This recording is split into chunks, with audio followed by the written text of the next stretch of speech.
Assalamualaikum warahmatullahi wabarakatuh. Pada pertemuan kali ini kita akan mempelajari tentang hakikat geografi. Istilah geografi dikemukakan pertama kali oleh Eratosthenes. Eratosthenes ini adalah orang Yunani. Geografi berasal dari dua suku kata, yaitu geo dan graphien. Geo artinya bumi, sedangkan graphien artinya gambaran.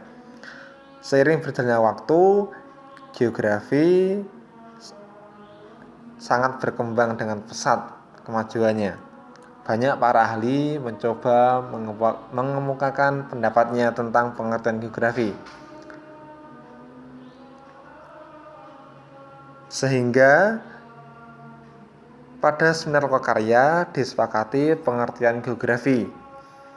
Geografi adalah ilmu yang mempelajari persamaan dan perbedaan fenomena geosfer dengan sudut pandang kewilayahan dan kelingkungan dalam konteks keruangan. Objek studi geografi. Objek studi geografi ada dua. Yang pertama, objek material. Yang kedua adalah objek formal. Yang termasuk objek formal yaitu atmosfer, yaitu lapisan udara, hidrosfer, lapisan air, biosfer, makhluk hidup, litosfer, batuan, antroposfer, yaitu manusia.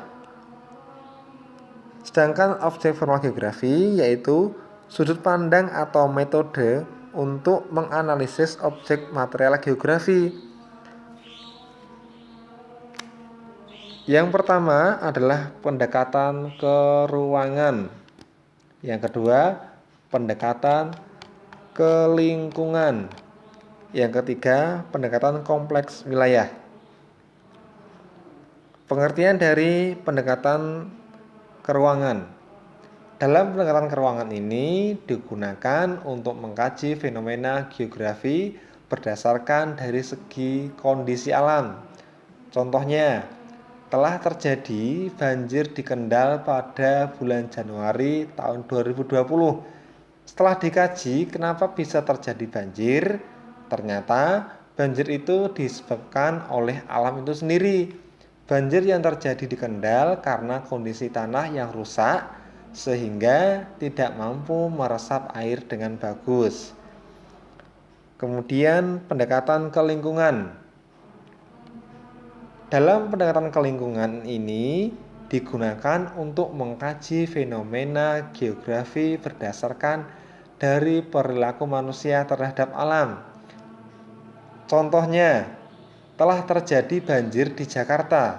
Setelah dikaji, kenapa bisa terjadi banjir? Ternyata banjir itu disebabkan oleh manusia. Manusia membuang sampah di sungai sehingga terjadi banjir. Kemudian pendekatan kompleks wilayah. Dalam pendekatan kompleks wilayah digunakan untuk mengkaji fenomena geografi berdasarkan wilayah satu dapat mempengaruhi wilayah lain. Contohnya, telah terjadi banjir di Jakarta. Setelah dikaji, kenapa bisa terjadi banjir di Jakarta? Ternyata banjir yang terjadi di Jakarta itu banjir kiriman dari Bogor. Kita tahu sendiri bahwa Bogor itu adalah kota hujan. Ketika Bogor sudah tidak mampu menampung air yang banyak, maka mengalirnya itu menuju Jakarta. Nah, dalam hal ini berarti wilayah satu dapat mengaruhi wilayah lain.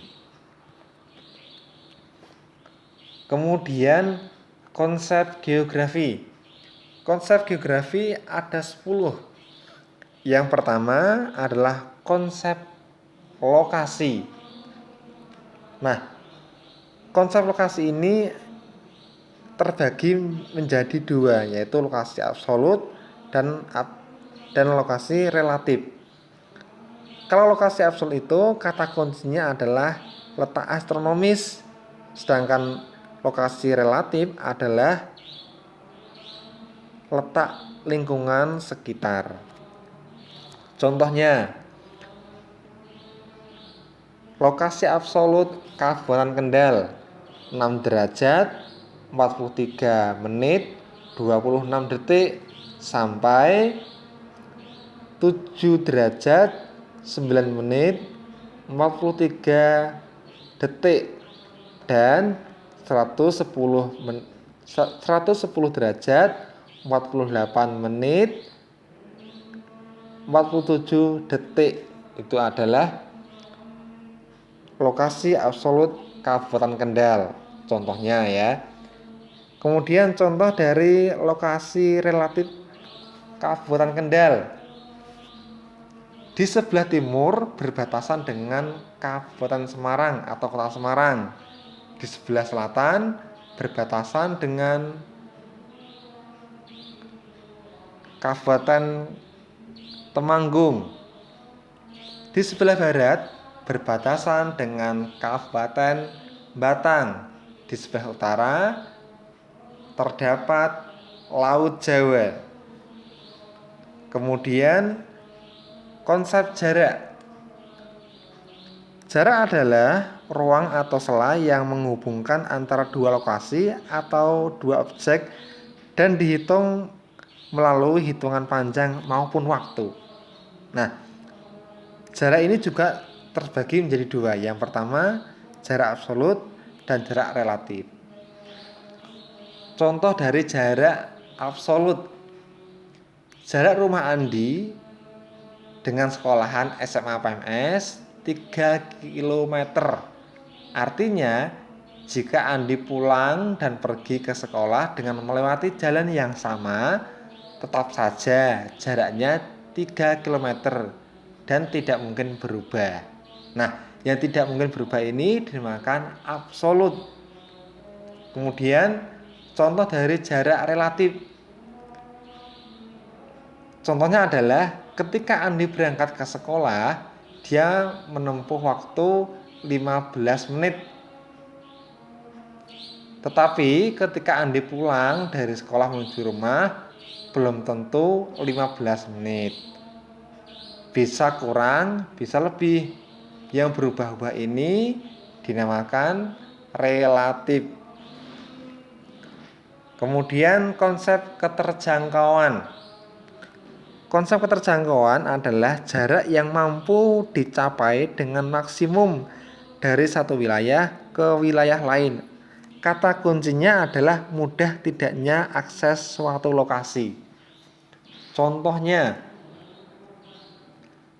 bantuan bencana yang ada di Kendal sulit dicapai lokasinya karena medan yang sulit.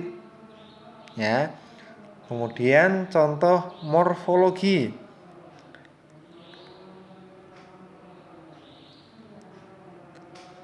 Morfologi, pengertian dari morfologi adalah bentuk lahan terluar dari permukaan bumi. Kata kuncinya adalah bentuk relief wilayah. Contoh dari morfologi. Di sebelah utara Kabupaten Kendal berupa daratan rendah, sedangkan di sebelah selatan Kabupaten Kendal berupa dataran tinggi. Kemudian konsep pola. Pola adalah bentuk, struktur, dan persebaran fenomena atau kejadian di permukaan bumi, baik gejala alam maupun gejala sosial. Yang membentuk pola dalam kajian geografi biasanya pola aliran sungai atau pola permukiman penduduk. Contohnya, pola permukiman penduduk Kendal adalah memanjang sepanjang sungai. Kemudian konsep interaksi atau interdependensi adalah konsep yang menunjukkan keterkaitan dan ketergantungan satu daerah dengan daerah lain untuk memenuhi kebutuhan. Contohnya, ya, di desa itu menghasilkan padi. sedangkan di kota tidak. Tetapi di kota itu menghasilkan sabun, deterjen, dan lain sebagainya. Oleh karena itu, dua wilayah ini harus berinteraksi atau saling bekerja sama untuk memenuhi kebutuhannya. Orang kota butuh padi atau nasi dari desa, sedangkan orang desa membutuhkan deterjen, sabun, dan lain sebagainya. Kemudian nilai guna. Nilai guna adalah konsep yang berkaitan dengan nilai guna suatu wilayah yang dapat dikembangkan menjadi potensi yang menunjang perkembangan suatu wilayah. Kata kuncinya adalah nilai manfaat lokasi. Contohnya adalah pantai yang ada di Kendal terkenal dengan ombak yang besar sehingga dapat dimanfaatkan sebagai wisata selancar. Kemudian konsep aglomerasi.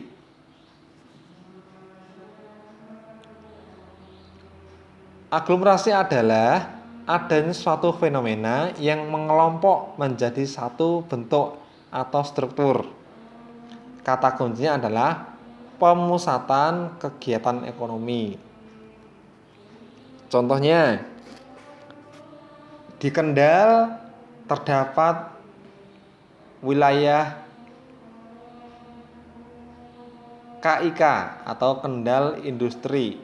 Ya, di sana tempat berbagai macam perusahaan itu berkumpul sehingga itu dikatakan sebagai aglomerasi karena itu suatu perkumpulan atau pemusatan. Kemudian konsep diferensiasi. Diferensiasi area adalah konsep yang membandingkan dua wilayah untuk menunjukkan adanya perbedaan. Kata kuncinya adalah perbedaan antar wilayah. Contohnya,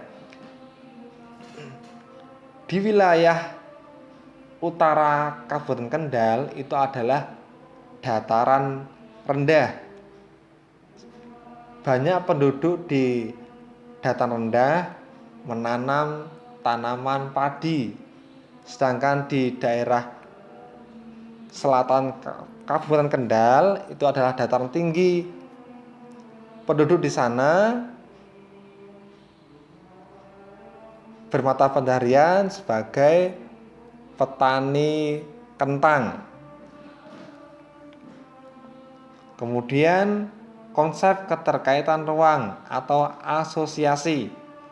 Kegiatan manusia dipengaruhi oleh alam. Ya, contohnya orang Kendal di sini pakainya tipis-tipis. Kenapa tipis-tipis? Karena di daerah Kendal itu daerah panas. Beda lagi orang yang ada di suku Eskimo di kutub sana. Di kutub sana itu sangat dingin. Berarti manusia menyesuaikan alamnya dan memakai pakaian-pakaian tebal. Berbeda dengan yang ada di Kendal. Karena kondisi Kendal yang panas, berarti manusia yang tinggal di Kendal memakai pakaian tipis. Karena kalau memakai pakaian tebal akan terasa gerah. Sekian dari saya. Assalamualaikum warahmatullahi wabarakatuh.